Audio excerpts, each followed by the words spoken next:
Hi, everybody. We're about to go live on KCAA, affiliates of NBC. So, what we're doing now is we're behind the scenes. I love doing behind the scenes work. I can edit this film later. And we're going to give you snippets of this wonderful woman, Lisa. Okay, so before we go any further, Lisa, I just wanted to say a pre-interview. I wanted to know, tell me about the history behind Canadian, since you have like 10 friends. Oh, I don't know a lot of history of the Canadian history. It's interesting because I remember, you've got Quebec, which is the French speaking part, and all of my friends are required to speak French first. Like if you have a business there, everything on your website, everything has to be done in French first. And they literally have the French police. Like they will shut your business down if you don't have enough French, because they really work hard in preserving their language and their culture. So I spend a lot of time going to Montreal to see my friends, and there's English, a lot of English background or French. And what's interesting is my ex-husband and I did a motorcycle trip. I was on the back of his motorcycle and we went all around Quebec, and we were along the St. Lawrence River, and you could see whales breaching along the side. It was really amazing. And here's the thing, from town to town, they were either English speaking or French speaking. So one of the towns that we stayed in was this beautiful little inn, and the owners were French speaking. They didn't speak any English. But the last place we had been in, which was a couple hours away, was all English speaking. And I said, how amazing is that to go literally from, just 2 hours away, and suddenly no one can speak your language. So I found that very interesting. And then you go to Ottawa, or you go to Toronto, and you head west, and it's all English speaking. So they've had a lot of political rivalry around the English and the French language there. But I find the people in general are so cultured. They're kind and loving, and a lot of fun. We have a lot of fun together. You know, is it the same? Is there different dialogues of French, like Canadian French and another French, like in France type thing? Yes. Oh, wow. Yes. And what's really funny, because I grew up in high school, I took French and a little bit in college. So that's the Parisian French. And my friends speak Quebecois, which is the French Canadian. And the Quebecois, I can't understand a thing. It's like when you go to Georgia and you get someone in the deep south and they're speaking English, and I'm like, I have no idea what you just said to Yes, I get what you're saying. Wonderful. Yes. me. So their accent is very different, and I cannot, once I get past bonjour, I cannot understand. That means hello, right? Bonjour. Yes, Okay. yes. Have you been to France? We got less than 3 minutes. I have. As a matter of fact, in 2019, it's funny, I was married to someone who hated to travel. So as soon as we separated, I went, it was like a jack in the box. I just went everywhere. I went to Egypt. I was in Israel. I was in France. I went to Brazil. I was all over. But I did a trip to France, a very spiritual trip. So I went to all over. We followed what they call the Rose Line, which was Mary Magdalene. That supposedly after the death of Christ, that she went to the south of France. That's what they say. And we went to Chartres and all these different places, to go to all these cathedrals and beautiful places. Wow. It was very spiritual journey. That is beautiful, Mary Magdalene. I never like I need to read more about this, the Christ and everything. I know that I worship God. It's just I don't know, it's just something about, everything that's in the Bible is actually true, and I don't know, it's deep. Everybody, it's hard to talk about religion with everybody because everybody has their own experiences, right? Right, right. I find myself, I'm very spiritual. and I'm open to pretty much everything and anything when it resonates with me. And I have been to Medjugorje, which is in Bosnia, which is a place where Mother Mary appeared, just like Fatima in Portugal, where they've had spontaneous healings. So I've been on a spiritual path for 25 years because I had a nervous breakdown and didn't want to be here anymore. We And have that's 2 seconds. I all want to right. hear your story actually Yeah. on camera or during the show. I We want can to hear. do it during the show. It's Yeah. how I started. Hi, everyone.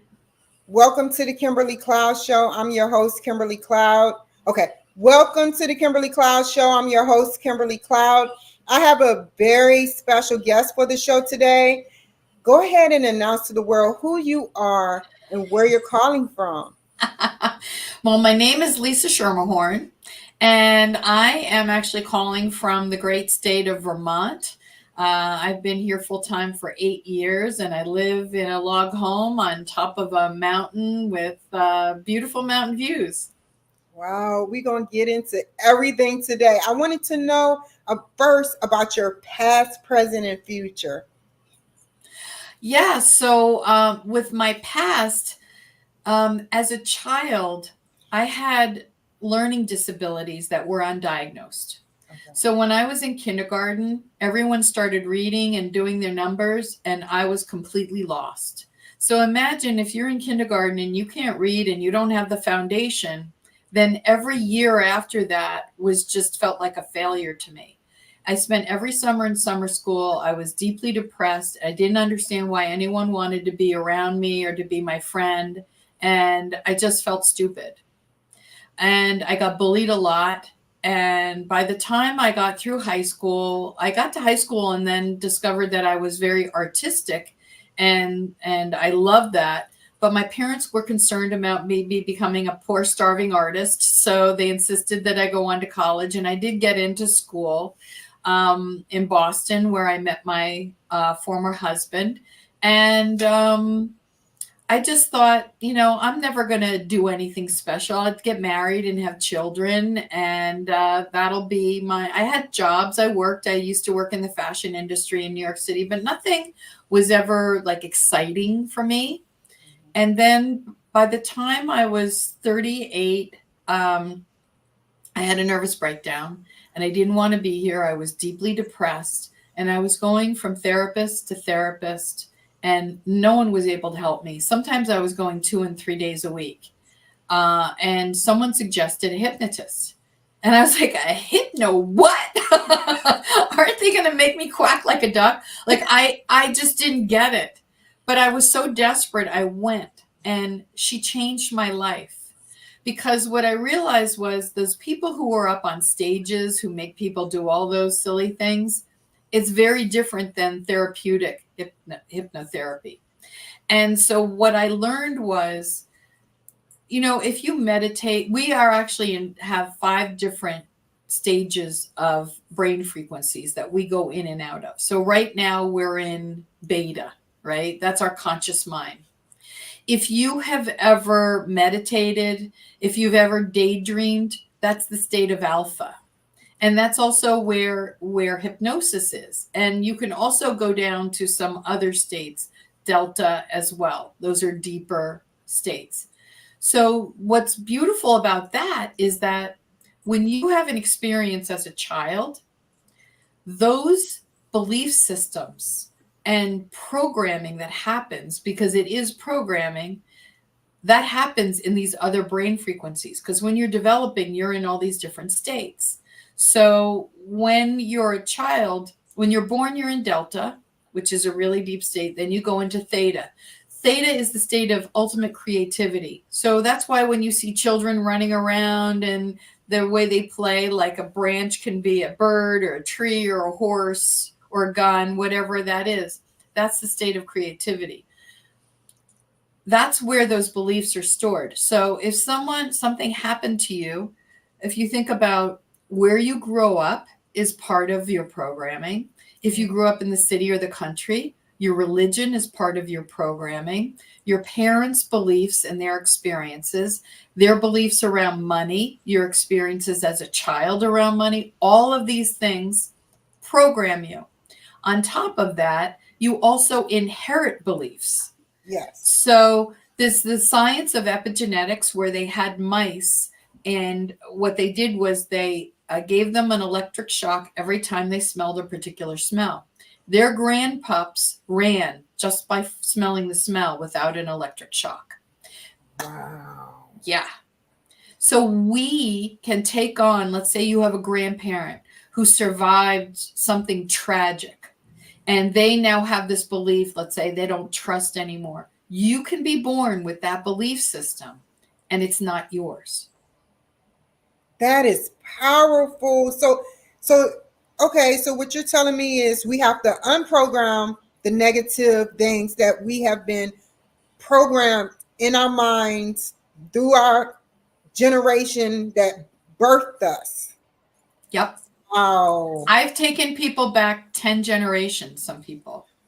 Oh my God. So if you think about the indigenous cultures of Mexico, I had someone who had Aztec Mayan blood, and he had terrible, terrible insecurities. And I've worked with indigenous people of several different cultures. And if you think about the trauma that they have been through, and how they've been massacred and how they've been treated, so that gets passed down through the lineage, their lineage. So when you go back, you want to heal going back through the lineage, and then that will help you in this lifetime. So we have the inherited belief systems, then we have the programming from our own parents. And I've hypnotized people and gone back in utero, because if a child is unwanted, or the mother went through a really traumatic time during pregnancy or was unwanted, the fetus feels that and can be born with the belief that they're unwanted. So you have to be really, really careful when you're pregnant as to what you believe and what you take on, because those babies take that on. And so the children are born, and then your religion. If someone's deeply religious in any kind of faith, it can tell you what you're going to wear, what you're going to eat, all of those, cultural things. Some cultures are really into education in schools. Some cultures want you out there working right away. So you have that on top of, do you live in a wealthy community? Do you live in the city? Do you live in the country? Politics. It's amazing the unlimited things that impact us, plus any trauma we've experienced individually. So that carries through our lifetime. So my own belief that I wasn't smart carried through and impacted me at such a deep level that it caused me not to want to be here anymore. But I didn't understand why. I just thought I was worthless. So once I went down that path and I had the hypnosis session, I was like, there's got to be other people who have experienced this too. And I went on to study all around the world with master teachers everywhere, because I wanted to learn. I studied shamanism. I spent time in Peru.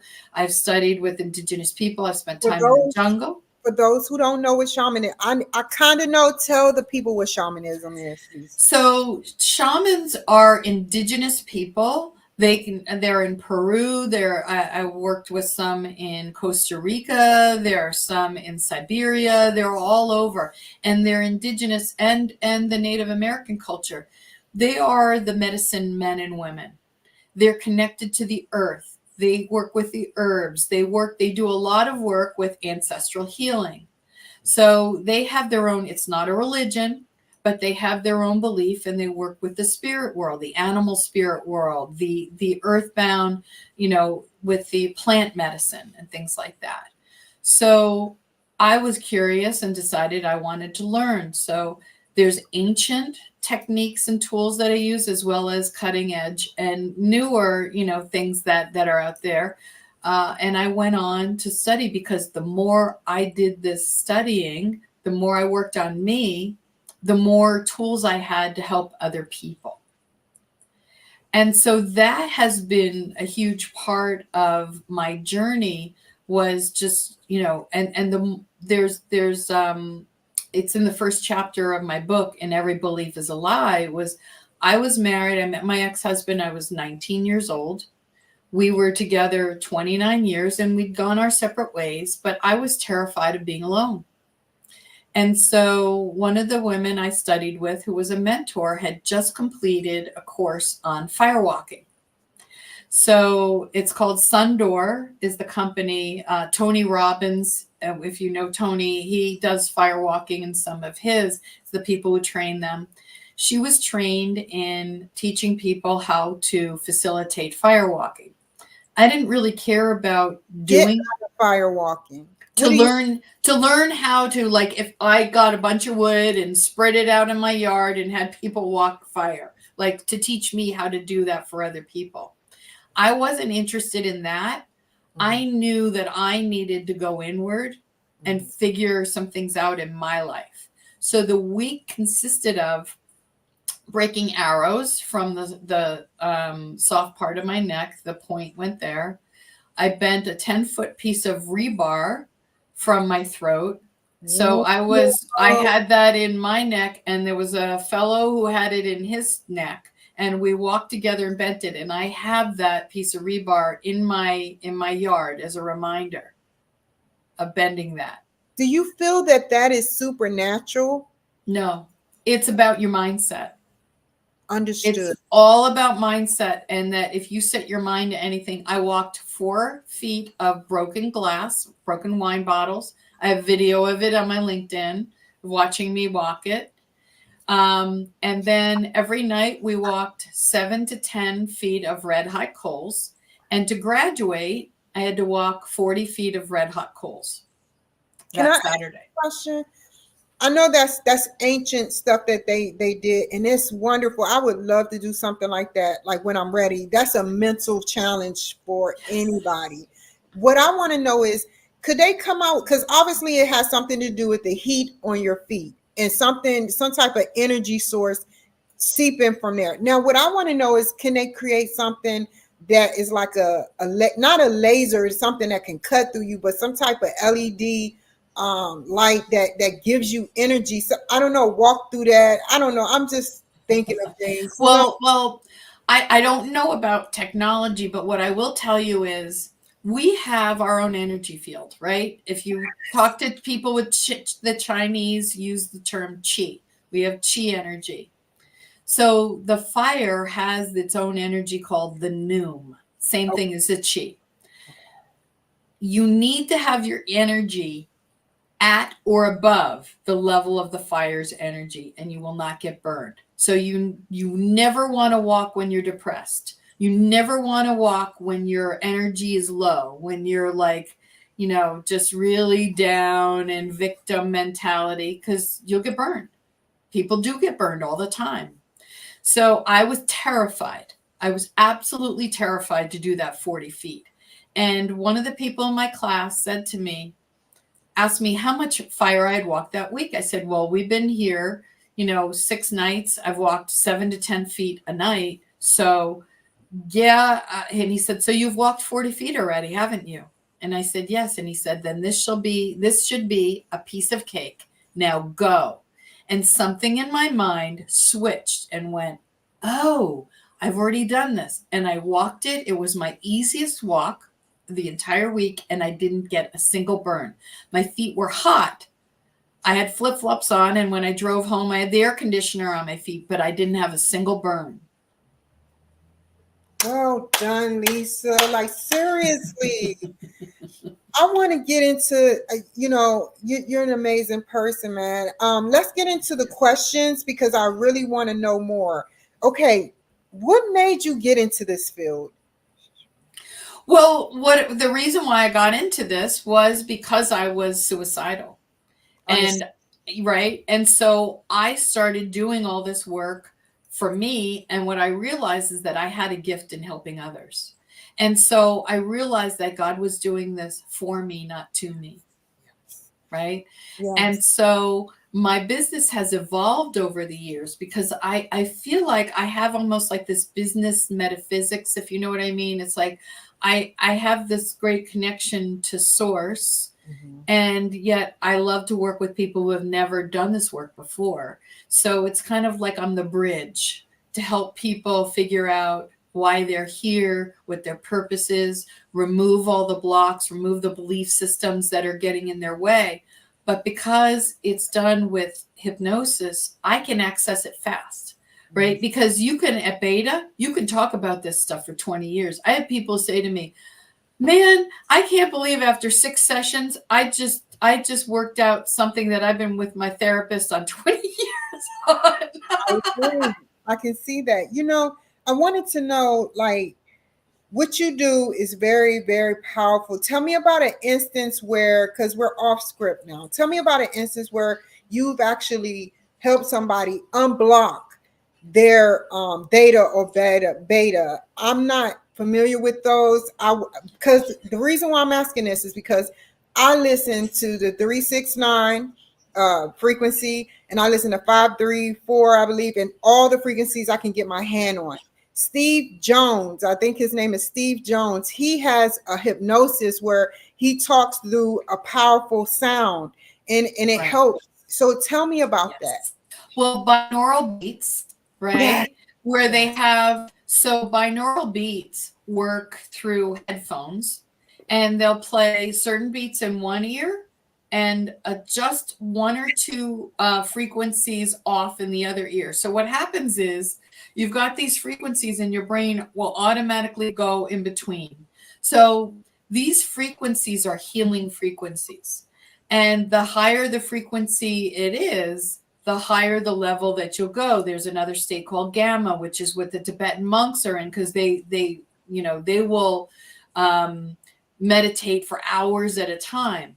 And one of the things, oh my gosh, I can't think of the name of the book right now, but it was all about how Google and some of these big corporations were working with the Navy SEALs to help people maintain the state of gamma, which is also another creative high frequency state to get people to be really efficient.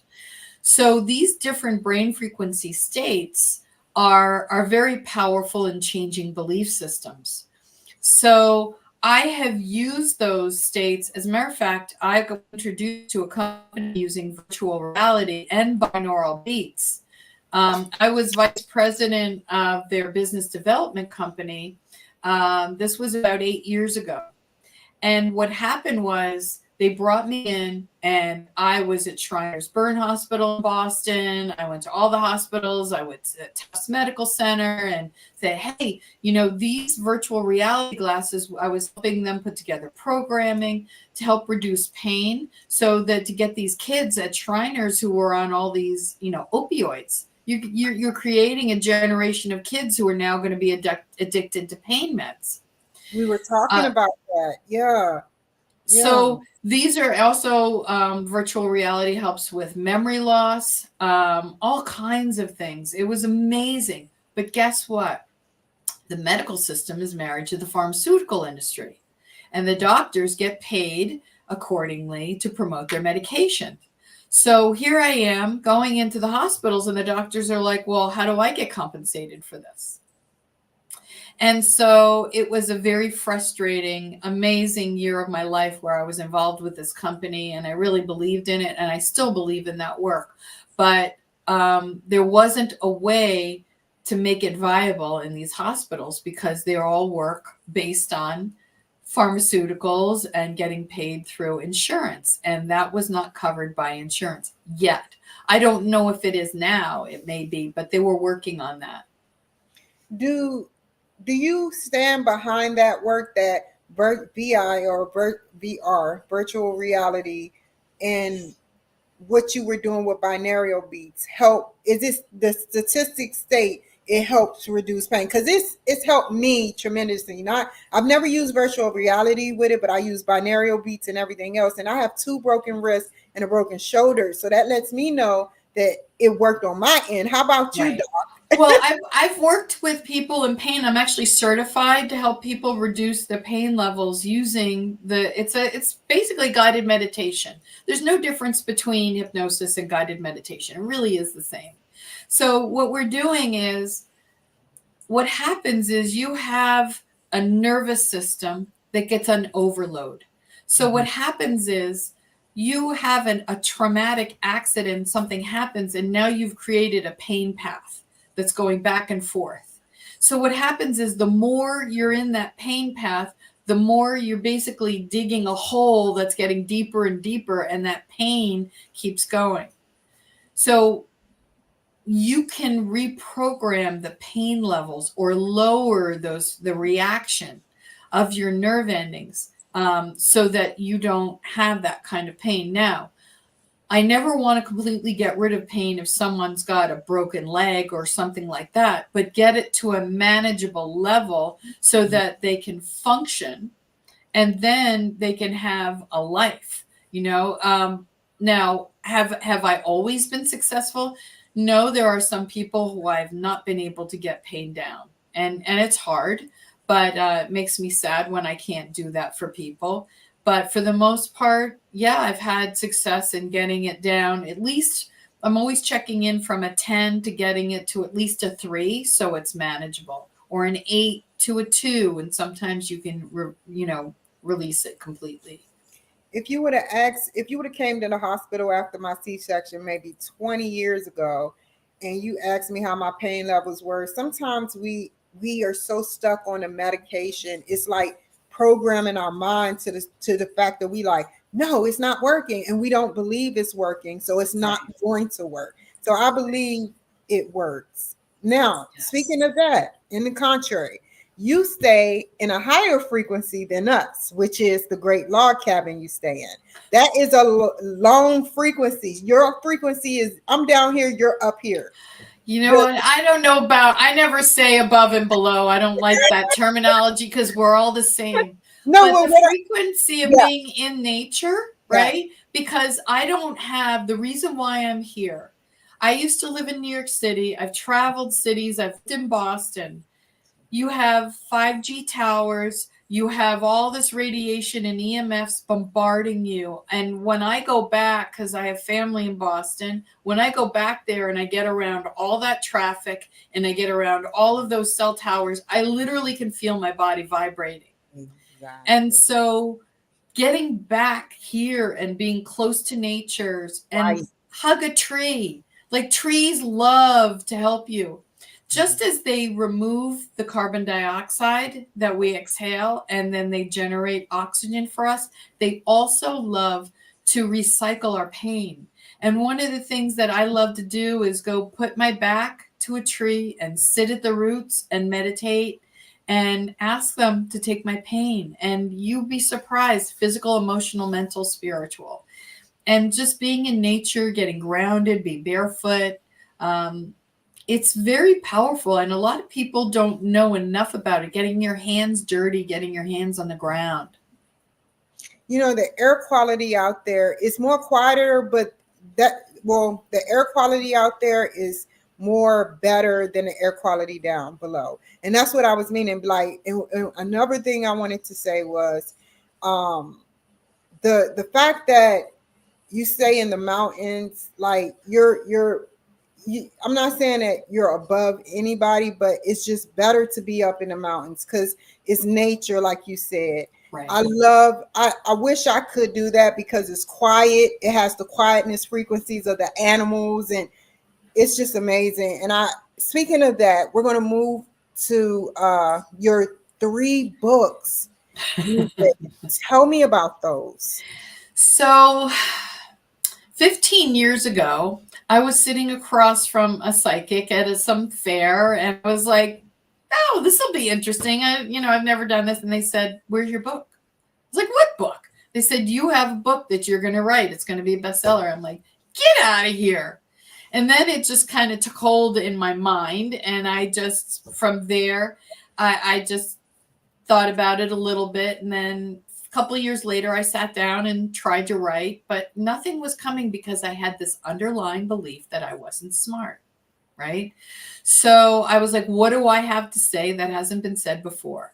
What am I going to say that's going to be of interest to anyone? A lot. A lot. But at that time, I didn't believe it. And so when your thoughts are 80% negative, it doesn't leave a lot of room for you to believe in yourself and to write. So I met this fellow, Corey Poirier, and he has a company called Business Life in the Universe. It's called Blue Talks. And I got involved with him and I did this boot camp. It was all about inspiring people to write. It was a free boot camp. And he said, I have this compilation book that I'm doing. Would anyone be interested in being part of it? So I contacted him and I said that I would, and I wrote a chapter for it. And after I wrote the chapter, I started to think, okay, that wasn't so bad. And then I made a list of all the negative beliefs that I had about myself and my capabilities as a writer, because I was like, I was a poor student. How am I going to do this? And then I was like, wait a minute, you can hire editors. There's people, there's software out there. They can check my spelling and my grammar. So I don't have to do this alone. I just want to get my ideas and my stories out on paper. So that's what I did. So before I did that, so I released all my belief systems, and then I got involved in a forgiveness group called the Ho'oponopono. And if you've never heard of it, it's an ancient Hawaiian prayer called, and it goes, I love you, I'm sorry, please forgive me, thank you. And this is one of the most powerful prayers that you can ever say. And it's about, we are all connected, we are all one. And people, well, why am I saying I'm sorry? They're the ones who hurt me.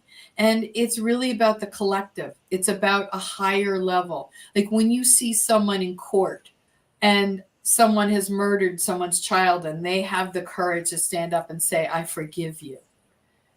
Because it wasn't about the other person. It's about, I don't want to carry this anymore. I don't want the burden of being in hate and retribution and all of that, because that's poison.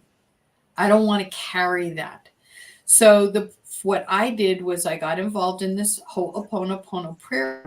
And what happened was, the story is Dr. Hewlin, there was an article in the paper about this story. Dr. Hewlin was this therapist in Hawaii, and there was a prison that needed a therapist in order to get federal funding. So he was brought in and they interviewed him, and they had this section for the criminally insane, and they couldn't keep people there. Guards were quitting, therapists were quitting. The energy there was horrible.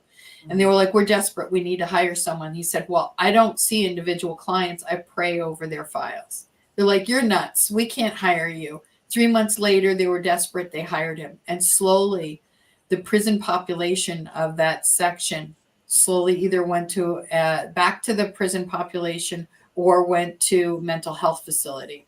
He cleaned out that whole area.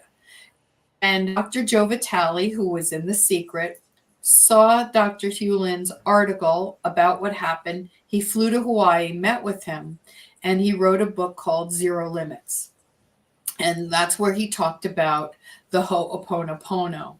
So I was part of a Ho'oponopono prayer group, and every week we would say these prayers about people and circumstances, and we would meet and we'd see how miracles would happen. And I had someone who I hadn't spoken to in 14 years. Didn't think I'd ever see them again. And I had been doing this prayer for 3 months, and they called me out of the blue and said, I noticed things between us have changed. I miss you. I want you back in my life. Let's see how we can make this work. And the only thing that had changed was the prayer. And I had that also, something similar happen a year later with someone else in my life that I never thought was going to be in my life. And as soon as I let go of this thing that I was carrying, my resentment and anger, the book came pouring out of me. I mean, literally for 5 months, I couldn't stop writing. And I kept visualizing what I wanted the outcome to be. And boom, it went up, and 2 weeks later, it was a bestseller. And so that prompted that book And then through Blue Talks again, I got to be in another compilation book with Dr. Joe Vitale. He wrote the foreword to it. And I was asked to be in his movie. So we had, they came and they filmed at my home in November, and it was 8 hours of interviews and around the neighborhood and around my home. And Dr. Vitale is still finishing up his movie, and it's going to go to, they're finishing the editing process. It's going to go to film festivals, and next fall, it's supposed to go out to the public. So I don't know how people will be able to watch it yet, but I'm excited to see it. Wow, you said you were in the movie, right? Yeah, well, it's coming out. So I have 3 minutes in it. Good. People pay to get that. Wow. So that was exciting. The funny thing is, when you were telling me about how you had negative thoughts, I had negative thoughts too. And what I used to think about is it being like a computer. You know how computers just think and it can't come out, but they thinking about trying to move to that next website. That's how I think about me not being able to say how I feel like a computer. But moving on, I am so proud of you to sit up there and be in a movie. Like, that's something that I would like. That is amazing. And I looked up the movie Secret too. Haven't seen it, but I will see it. It looks very juicy and good. Can you tell me about you being an award speaker? So this is really funny story. I moved several times, and I moved to New Hampshire, and something made me decide that I wanted to be a speaker. I didn't know anything about being a speaker. So for anyone who's a professional speaker, most people know about Toastmasters. Yes.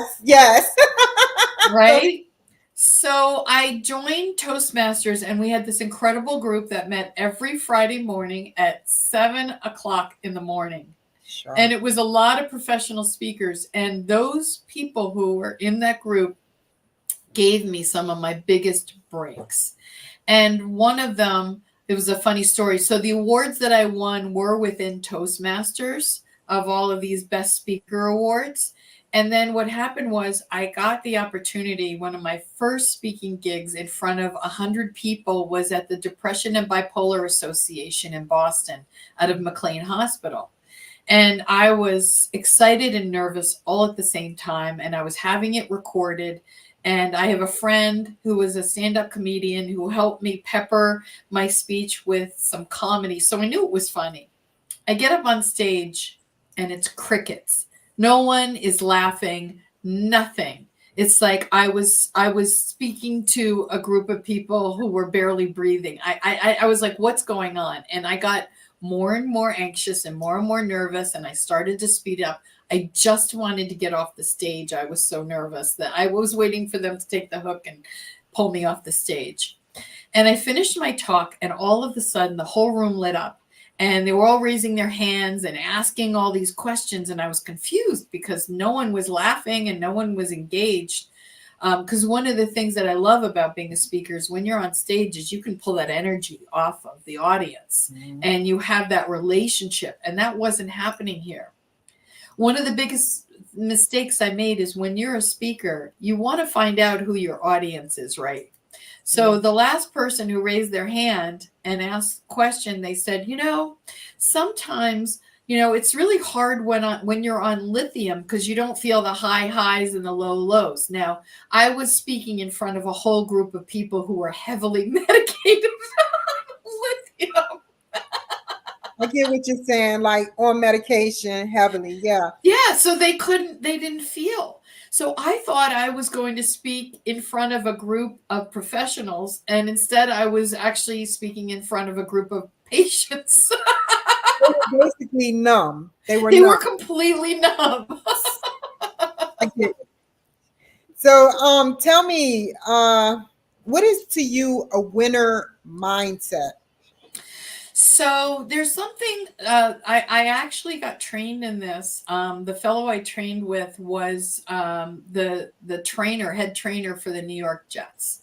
And I've worked with professional athletes And I helped a golfer win Golfer of the Year.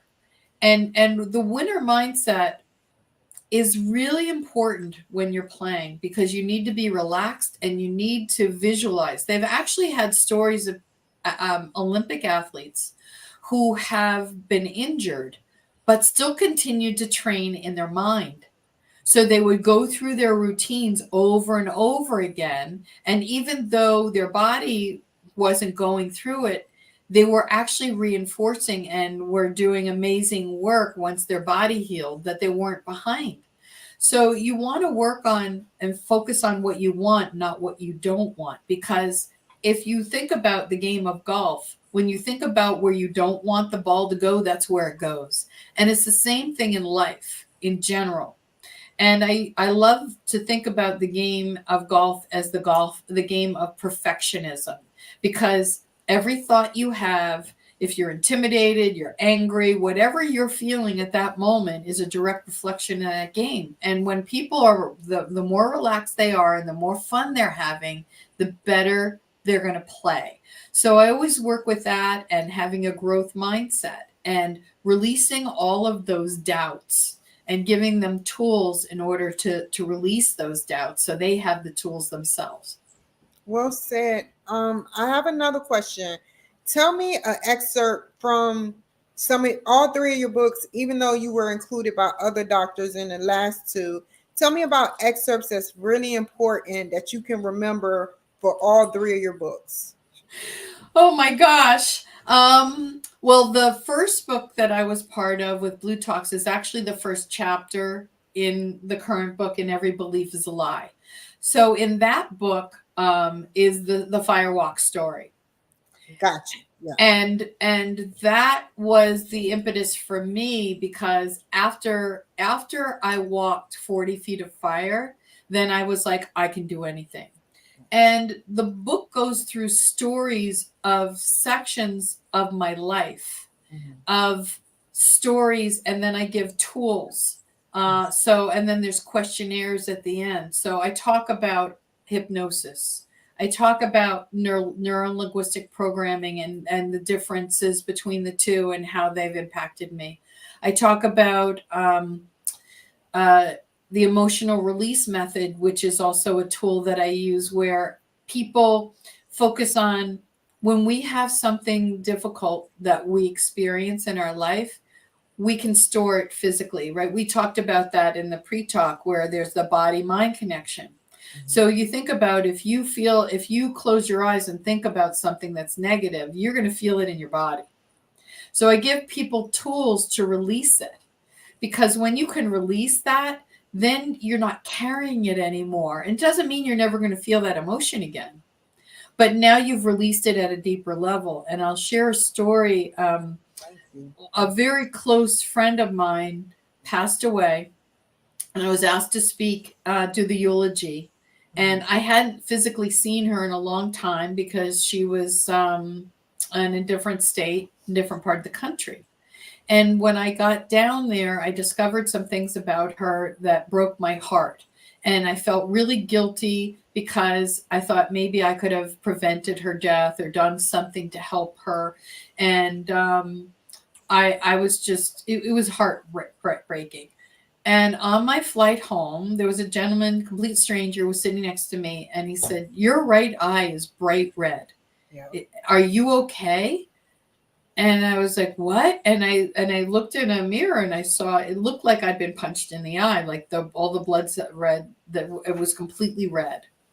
And when I got home, I looked in my book about eyes. And red eye means, what is it you don't want to see? What is it you don't want to know? So my pain and my emotional pain created that. So I made the decision that I was going to release the pain and the guilt and anything, and just, allow myself to go through my grief and mourning naturally. So I sat and I wrote down all the things that I was feeling and released it. And in 3 days, the redness went away. So we can carry so much. And traditionally we have, if there's shoulder issues, they'll say carrying the weight of the world. Lower back issues can mean money issues or feeling unsupported. knee and joint issues is fear of moving forward. And then there's also, is it on the right side or the left side of your body?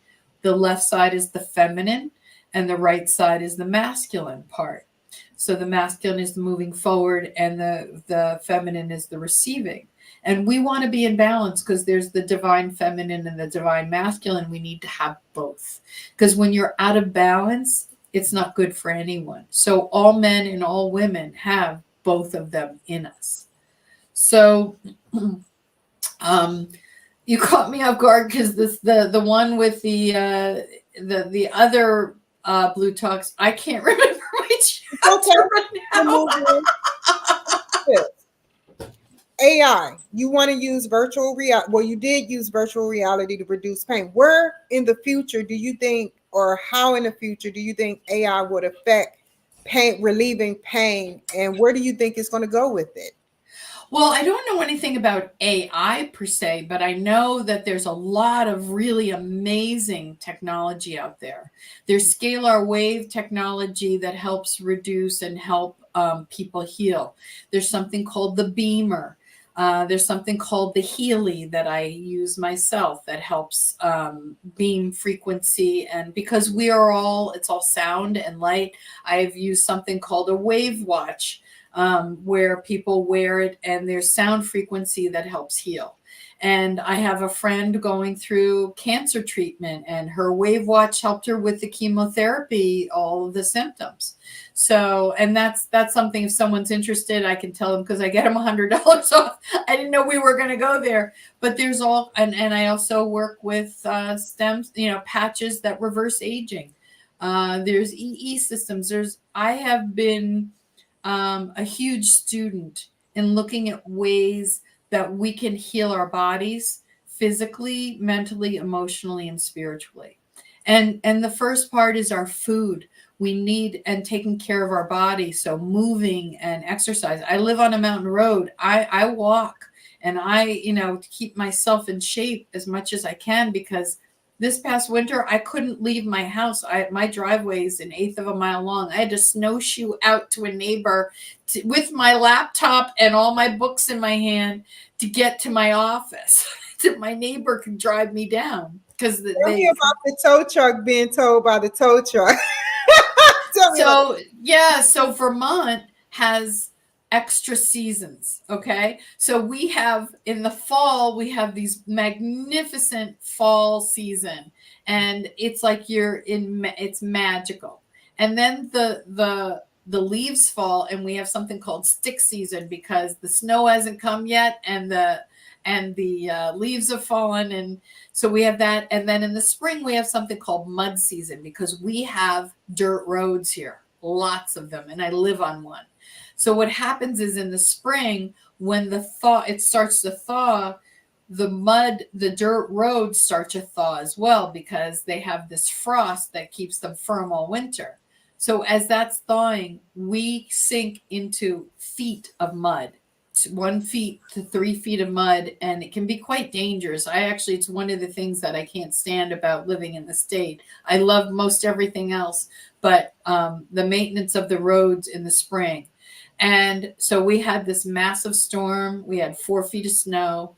I had no power. Luckily, I have a generator, so that worked out. But the truck was so heavy. Every time he kept trying to get to my house, he sunk in the mud, and he'd have to get towed out. So we finally found someone who had a lighter plow truck who was able to get me, but it was 3 or 4 days before I was able to get out my driveway. And so living here, you have to be hardy. I've got studded snow tires. I've got all-wheel drive. I shovel. I'm out in it, and you have to stay active.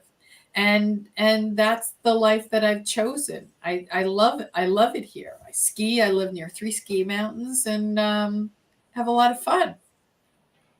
Wow, well said. And tell me about your powerful experiences with you helping people. You really didn't get too deep into, well, you did. Yeah. You said you was at the hospital and you helped some patients, but tell me a miracle experience that you was like, yeah.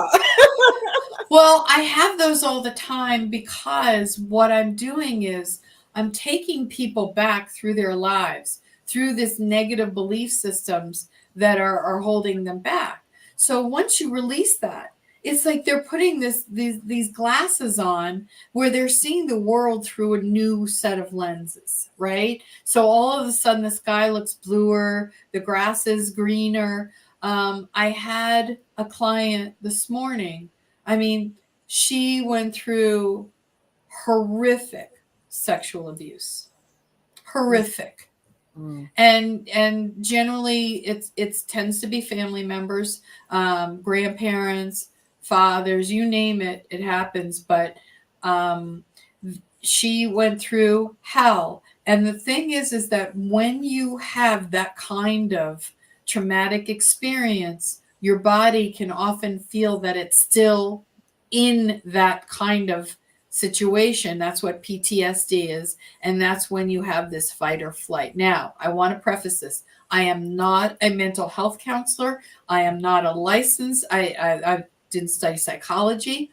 This is, I go through hypnosis, and using hypnosis, I'm going back to those memories where they're stored.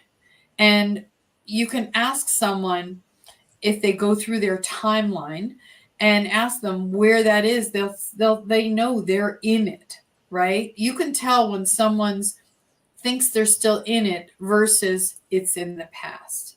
Because I can't change what happened, but I can help them change how they think about it.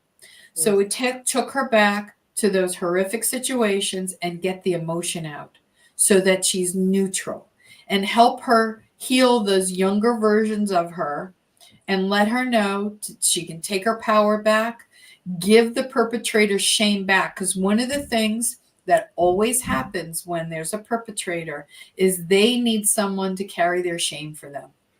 Yeah. Well said. So I help empower people and give the shame back to the perpetrator so that they can empower and they take their power back. And I will literally do it in their, under hypnosis, taking their power back from the perpetrator. So now they feel stronger. Now they realize that they're not in pain and they're not in fear anymore, because now they know that they've got their adult self that's got their back. So then we take them through their life, releasing all of that. So now they see the world that they're not the 7-year-old who's afraid anymore. They're an adult person who can't be hurt. That person isn't around them anymore. They may not even be alive anymore. And it's important to do the forgiveness work, right? Because you need to let go. Because resentment is like swallowing a poison pill, expecting, the other person to die. And that's when I say, how long you want to carry that backpack full of bowling balls, or are you ready to let that go? And it doesn't mean that what they did was okay. It's saying, I'm not going to carry this anymore and I'm going to let it go. Done. Ho'oponopono prayer. Releasing all of that and moving on. Because our greatest wounds are our greatest gifts. So maybe those people who end up going through that, as they heal that, they become the healer. And so they can help other people. That was my case. I was able to take my own pain and what I went through to be able to help others. And that has been my journey. And that's what I find with most people, is that's part of their purpose. Now, not everyone chooses to live in their purpose. Not everyone chooses to release all of that, because in their minds, it may be too hard. And what I say to my clients are, then own it. If you choose not to do the work, then own it, and then you can't complain anymore. You want to be a victim? Be a victim. Well said. We got 2 more questions in less than 10 minutes. The last 2 questions before I ask you how to be able to reach you is, do you incorporate your teachings with children too? That will be even more powerful, because you will be teaching them in the set age that they're at, 7 on up or even younger, about hypnosis and what they can do to open their eyes. What do you think about that? Right. If you shut it down, it's okay. Yeah, there are people who specialize in working with children. Children learn differently. Their brain is at a different place. So you have to use a lot of story and metaphor with them. I find that I have not had as much success with young children. That's just not the way I work, but I work with teenagers. I will work with a mature teenager who has an understanding. 15, 16 and up. That's the age that I find that I have the most success with. But I had a former partner, Kevin, who he used to be a foster parent, and he and his wife fostered a ton of children, and one of them, who they ended up adopting, went through horrific childhood. And this little boy was abused horrifically. And so when they got this boy in their home, he was lashing out, he was violent, he was angry. And he was, a long story short, he was about to be locked up at the age of 17. He took this boy and he found NLP, and he found Neuro Linguistic programming, which is a waking form of hypnosis. They went back to all these programming and the belief that he was carrying and all this violence he was carrying, released it. He's now 33 years old, adopting a foster child. All of his pain, everything was gone. And so this is how powerful that this work is. And it can be done with children. So I wanted to say one last question. In under 2 minutes, can you tell me about your beliefs and why you believe in Christianity? Well, I would say I'm more spiritual, right? And I work with the ascended masters. I work with the archangels. I call in Jesus. I was raised Jewish. I love the cultural part of my heritage, but I also have been to Medjugorje and Fatima and followed the Rose Line in France with Mary Magdalene. I found that there's so much richness in so many different faiths and beliefs that I don't discount any of it. And I use it all when I do some of my healings. Jesus comes in and he's always at the heart. And so I just allow all of these beings and all of these beautiful guides to come in and do the healing.